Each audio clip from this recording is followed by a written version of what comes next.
2 होता है, -1 बराबर कॉस थीटा, 2 से 2 कट गया, 1 - 1 बराबर कॉस थीटा, तो ये 0 बराबर हो गया कॉस थीटा। 0 जो है कॉस 90 अंश का मान होता है, तो बराबर हो गया कॉस थीटा। तो कॉस से कॉस कट गया, तो थीटा बराबर 90 अंश। ये फर्स्ट क्वेश्चन सॉल्व हो गया। फर्स्ट क्वेश्चन में थीटा का मान पूछा जा रहा था, जो कि सॉल्व हो गया। क्वेश्चन नंबर 2 देखते हैं। a बराबर 30, तो 1 + tan स्क्वायर ए बटे 1 + काट स्क्वायर ए का मान ज्ञात कीजिए। तो 1 + tan स्क्वायर ए बटे 1 + काट स्क्वायर ए। तो हमें दिया क्या गया, ए का मान 30 अंश दिया गया, वो डाल दिया जाए। तो 1 + tan स्क्वायर 30, 1 + काट स्क्वायर 30, ये मान डाल दिए। तो tan 30 का मान क्या होता है, 1/√3 का होल स्क्वायर, और नीचे कॉट 30 का होता है √3 का होल स्क्वायर। तो वर्क कर दो, वर्क करने पर अंडर रूट चला जाता है, तो 1/3 और 1 + 3, √3 का वर्ग, √3 का वर्ग 3 हो जाता है। तो देखो इसको जोड़ दो, 1 + 1/3 क्या हो गया, 1 सही 1/3, और नीचे 3 और 1 कितना हो गया, 4। अब क्या करोगे, 3 × 3 और 1 4/3 वो जोड़ दिया गया, और बटे 4।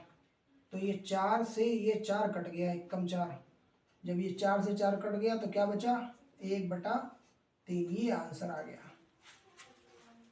ठीक है, यहाँ पर बटे वाले 4 यहाँ पर कट गए, तो 1/3 आंसर आ गया। अब उसके बाद क्वेश्चन नंबर 1 2 हो गया। अब 3 देख दो। क्वेश्चन नंबर 3 देखें क्या है। क्वेश्चन नंबर 3 ऐसे सॉल्व होगा कि यहाँ पर मान दिए गए हैं cos a - b। 3 number cos a - b बराबर √3/2। यहाँ से देखो ये cos है, तो cos a - b बराबर cos कितने का मान ये वाला होता है, चूंकि इधर cos है उधर cos 30 का मान होता है। cos से cos कैंसिल हो गया, a - b बराबर 30 अंश, समीकरण 1 हो गई। फिर दूसरा है sin a + b, sin a + b बराबर √3/2। अब इधर देखो साइन है, इस टाइप के सवाल समझ में आ गए होंगे। ये साइन कितने का मान होता है, 60 का। तो साइन साइन कट गया, a + b बराबर कितना आ गया, 60। समीकरण हो गई 2।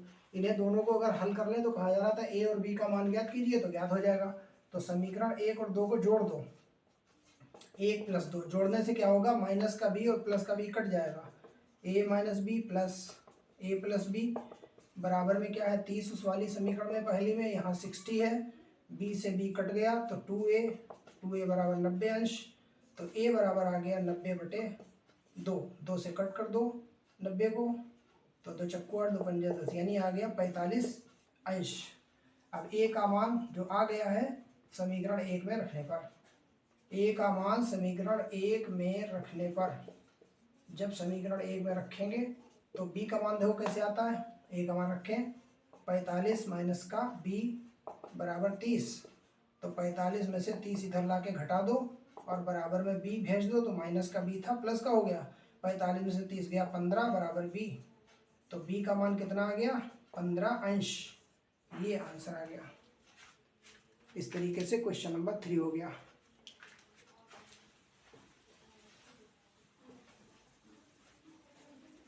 बोर्ड की परीक्षा में स्पीड में रिवीजन किया जाए, कस के रिवीजन करने से क्वेश्चन सॉल्व हो जाएंगे। तो क्वेश्चन नंबर देखो 4, cos a बराबर दिया है √3/2, तो इसको हल कर लें। cos a बराबर √3/2 cos 30 का मान होता है, cos cos कट गया, तो हमारे पास a बराबर 30 आ गया। अभी इस a का हम क्या करेंगे, हमें sin 2a का मान ज्ञात करना है, तो sin 2a लिखा हमने, और sin 2a के बाद sin 2 गुणे a का मान जो निकाला है वो डाल दो, तो ये हो गया sin 2a बराबर sin 60, और sin 60 का मान √3/2 होता है। ये आंसर आ गया, √3/2 sin 60 की वैल्यू होती है। क्वेश्चन नंबर 5 देखो, दिया है कोसेक a बराबर सेक a, तो कोण ए का मान ज्ञात कीजिए। क्या होगा, तो कोसेक ए के नीचे कोसेक ए का फार्मूला याद होना चाहिए। कोसेक ए के नीचे लिख दिया 1/sin ए, ये सूत्र याद कर लो होता है। और सेक ए बराबर होता है 1/cos ए, तिरछी गुणा कर दो तो साइन ए बराबर cos ए। साइन ए के बटे में नीचे ले आएंगे तो हो जाएगा cos ए, और बराबर में फिर 1 हो जाएगा, क्योंकि कैंची तिरछी गुणा करेंगे तो वही आ जाएगा साइन ए बराबर cos ए। तो साइन ए बटे cos ए सूत्र होता है tan ए का, और इधर जो है 90 tan 45 डिग्री का मान कितना होता है, 1 होता है। तो tan tan कट गया तो ए बराबर आ गया 45 डिग्री, 45 अंश। ये आंसर आ गया, ए का मान निकालना है। ठीक है, इस तरीके से क्वेश्चन सॉल्व हो रहे हैं, और ये बड़े इंपॉर्टेंट क्वेश्चन है। रिवीजन जो है बहुत कस के करना पड़ेगा, रिवीजन ही सबसे बड़ा हथियार होता है स्टूडेंट का। रिवीजन से सब कुछ आ जाता है, सारी वीकनेस दूर हो जाती है। क्वेश्चन नंबर 6 देखो, m बराबर दिया है हमको 5, तो n बराबर कैसे निकलेगा, m + 7। ये हमें n बराबर भी दिया है, तो यहाँ पर n निकालने के लिए m का मान 5 डाल दो, तो 5 + 7 जोड़ दो, कितने हो गए, 12 हो गए। तो हमें m का मान मालूम हो गया, n का भी मान मालूम हो गया, दोनों मान मालूम हो गए। अब अंडर रूट के अंदर निकालना है, अंडर रूट के अंदर m² + n² बराबर अंडर रूट के अंदर m का मान डाल दो, देख करके कितना है, 5 का स्क्वायर और प्लस 12 का स्क्वायर। अंडर रूट के अंदर 5 × 5 = 25 प्लस 12 की गुणा कर लो 144, ये सब याद हो जाता है। 169 हो गया दोनों को जोड़ करके।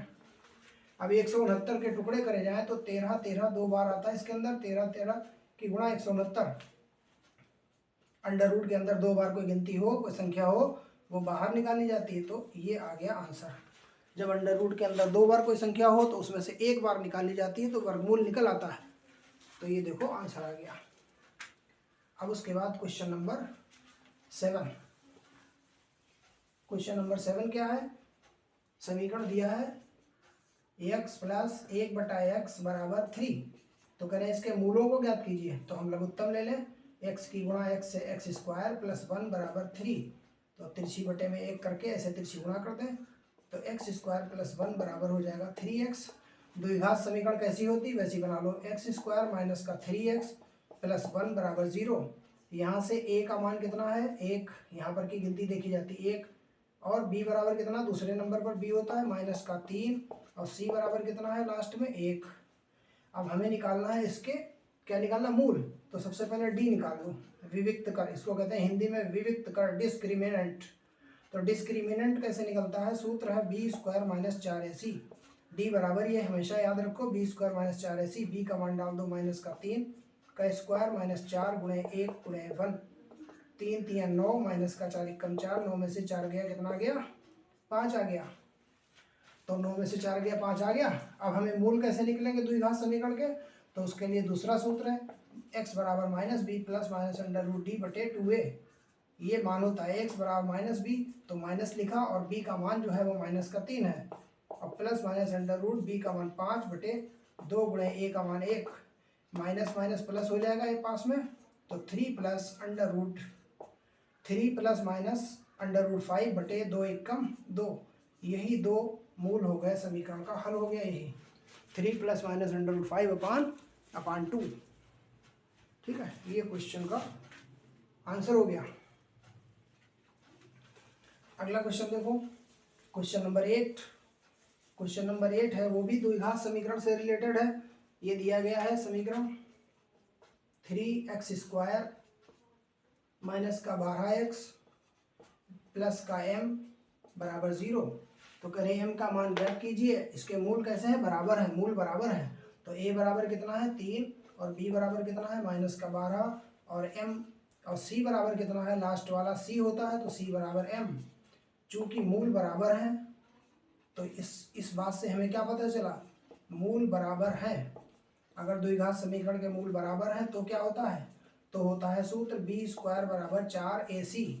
तो b के नीचे -12 देख करके डालते हैं, और बराबर 4 × a का मान कितना है 3, और गुणे c का मान कितना है m। 12 12 की गुणा 12 × 144, और 4 × 12 × m। हमें क्या निकालना है, m का मान, तो गुणा वाली गिनती बटे में भेज दो, 144/12 बराबर में क्या रह गया m, 12 चले आए नीचे, 12 से काटो, 12 बरी m 144, तो m बराबर कितना आ गया 12, यही आंसर लाना था। So this is the simple method. Now question number 9। Question number 9 क्या है? क्वेश्चन नंबर 9 है, सिद्ध कीजिए कि √5 एक अपरिमेय संख्या है। ये तो सबसे ज्यादा इंपॉर्टेंट क्वेश्चन है। √5 एक अपरिमेय संख्या है, तो हम इसका उल्टा मान लें ऐसे सवालों में कि माना √5 एक परिमेय संख्या है, लाना तो सिद्ध करना है अपरिमेय, हम उसका उल्टा परिमेय संख्या मान लेते हैं, परिमेय संख्या है। क्यों? हम जानते हैं कि कोई भी परिमेय संख्या को P/Q के रूप में प्रदर्शित किया जा सकता है, तो क्या हमने परिमेय मान ली, तो फिर क्या होगा, √5 किसके बराबर होगी, P/Q के बराबर हो जाएगी।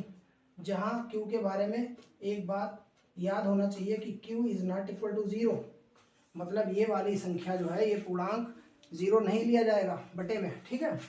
तथा और दो बातें क्या हैं इसके अंदर, P व Q परस्पर सह अभाज्य पूर्णांक है, मतलब इनका एक के अतिरिक्त जो है कोई गुणनखंड नहीं है, ये आपस में नहीं कट होंगे। तो ये हो गया, ये दो शर्तें हो गई। अब उसके बाद इसको कैसे हल किया जाएगा, कोई भी गिनती हो, कोई भी √5 हो, 3 हो, 2 हो, दोनों ओर वर्ग करने पर तो वर्ग करेंगे तो √5 का वर्ग इधर हो जाएगा और बराबर P/Q का वर्ग इस साइड में हो जाएगा दोनों ओर। तो √5 का वर्ग पता है 5 हो जाता है, P²/Q² बटे में इसके 1 करके तिरछी गुणा कर दो, तो P² बराबर हो जाएगा 5Q²। ये समीकरण 1 हो गई। तो P² के बटे में 5 ले आओ तो बराबर में क्या हो जाएगा Q²। अब इससे हमें थोड़ी सी लैंग्वेज लिखना है हिंदी में। इससे क्या पता चल रहा है, चूंकि P² 5 से विभाज्य है, क्योंकि बटे में 5 है तो लिख दो 5 से विभाज्य है। इससे क्या हुआ, अतः P भी 5 से विभाज्य होगी। P² अगर 5 से विभाज्य है तो P भी 5 से विभाज्य होगी, ठीक है। तो P से जब 5 से विभाज्य P होगी तो 5 से विभाज्य कर लो, P/5, अतः P/5 बराबर, जब विभाज्य है तो भाग करते हैं कोई, तो कोई संख्या आती है तो बराबर में हमने क्या मान लिया, C मान लिया कि आएगा, मतलब C। जैसे कि कोई कहे 5 25/5, तो 5 से काटोगे 5 25, तो बराबर में क्या आया 5, तो हमें यहाँ पता नहीं क्या आएगा तो हमने C मान लिया, ठीक है।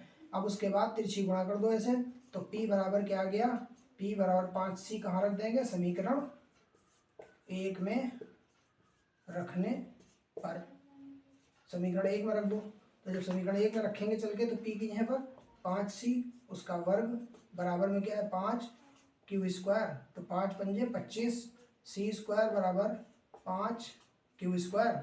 5 से 25 को काट दो, 5 पंजे 25, तो क्या आ गया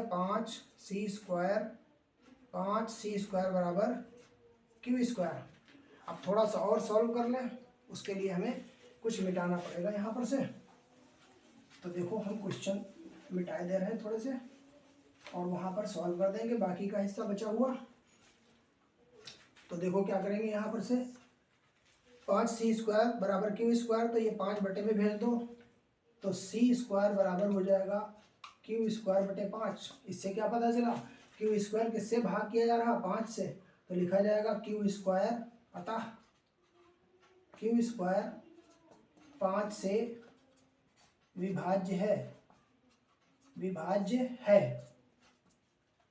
अतः जब Q² 5 से विभाज्य है, अतः Q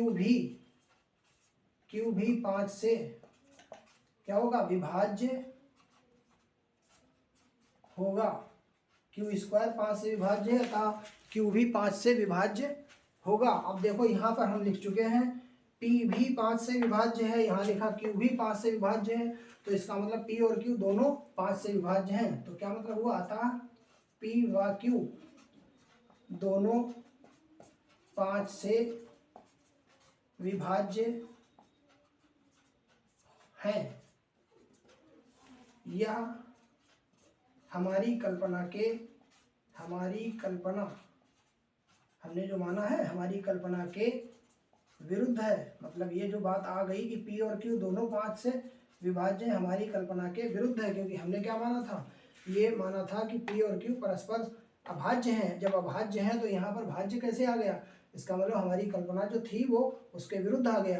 तो इसका मतलब लिखा जाएगा अतः √5 हमने क्या माना था, परिमेय संख्या है, तो हमारी कल्पना तो गलत हो गई। जब परिमेय नहीं तो क्या होगी, एक अपरिमेय संख्या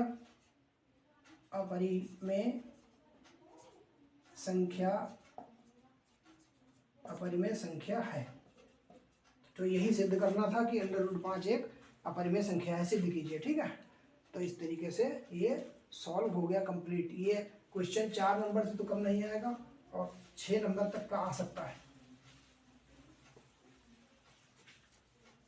अब एक क्वेश्चन बचा है, only single question, question number 10। Question number 10 solve कर लेते हैं, बस आज के लिए इतना ही। तो क्वेश्चन नंबर 10 क्या है, दो बिंदुओं के बीच की दूरी 10 मात्रक है, तो y का मान ज्ञात कीजिए। तो लिखा जाएगा P 2, 3 माइनस का व Q 10, y के बीच की दूरी बराबर 10 मात्रक। तो जब बीच की दूरी 10 मात्रक है तो इधर दूरी का सूत्र लगा दो। क्या होता है, अंडर रूट के अंदर x2 माइनस x1 का whole square plus y2 minus y1 का होल स्क्वायर बराबर में दूरी कितनी है, 10। इसको मान लो x1, इसको मान लो y1, इसको मान लो x2, इसको मान लो y2 और यहाँ मान डाल दो। x2 का मान है 10 माइनस 2 x1 का होल स्क्वायर प्लस y2 कितना है y, और माइनस y का मान जब डालेंगे तो प्लस हो जाएगा और बराबर में 10। 10 में से 2 गया, 8 का स्क्वायर और y का स्क्वायर खोल दो, y स्क्वायर प्लस का 3 3 9 प्लस का 3 दूनी 6y। यहाँ पर हमने क्या किया, होल स्क्वायर का सूत्र लगा दिया बराबर 10। अंडर रूट के अंदर 8 8 64 प्लस y स्क्वायर प्लस का 9 प्लस का 6y और बराबर में क्या हो गया, 10। अब जोड़ दो अंडर रूट के अंदर y स्क्वायर प्लस का 6y प्लस का 64 और 9 जोड़ दो 73 बराबर 10।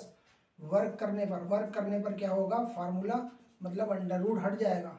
तो y स्क्वायर प्लस का 6y प्लस का 73 और बराबर 10 दशावन 100। वर्क करा जाएगा तो 10 का वर्ग 10 दशावन 100। इधर वर्क करा तो अंडर रूट चला गया। y स्क्वायर प्लस का 6y प्लस का 73 माइनस का 10 बराबर 0, माइनस का 100 इधर ले आए तो बराबर में 0। 100 में से 73 घटा दो तो y स्क्वायर प्लस का 6y और माइनस का 73 घटा दो 100 में से कितना बचा, 27, 0। अब इसके गुणनखंड कर लिए जाएंगे तो y के मान आ जाएंगे। y का मान ज्ञात करने को कह रहे हैं तो देखो यहाँ गुणनखंड कर रहे हैं। 27 के 9 तिया 27, 9 में से 3 गया 6, तो इसके गुणनखंड क्या हो गए, y प्लस 9 और दूसरे ब्रैकेट में हो गए y माइनस 3 बराबर 0। देखो ये हमने कैसे लिखे, यहाँ पर प्लस 6y है तो 9 में से 3 घटाओगे तो 9 में से 3 घटाओगे तो प्लस का 6 बचेगा, यही तो हमने डायरेक्ट गुणनखंड कर लिया। अब गिनती को बराबर भेज दो तो प्लस का 9 उधर जाएगा, माइनस का हो जाएगा और y बराबर प्लस का माइनस का 3 उधर जाएगा तो 3 हो जाएगा। तो आंसर कितने आ गए y के, 2 आ गए। एक y का मान -9, एक y का मान +3। सो इस तरीके से ही हमने क्वेश्चन सॉल्व किए। तो रिवीजन, अच्छा सा रिवीजन करो और बढ़िया मार्क्स जो है हाई स्कूल में आएंगे। तो इनको तैयार कर लेना। आज बस इतना ही।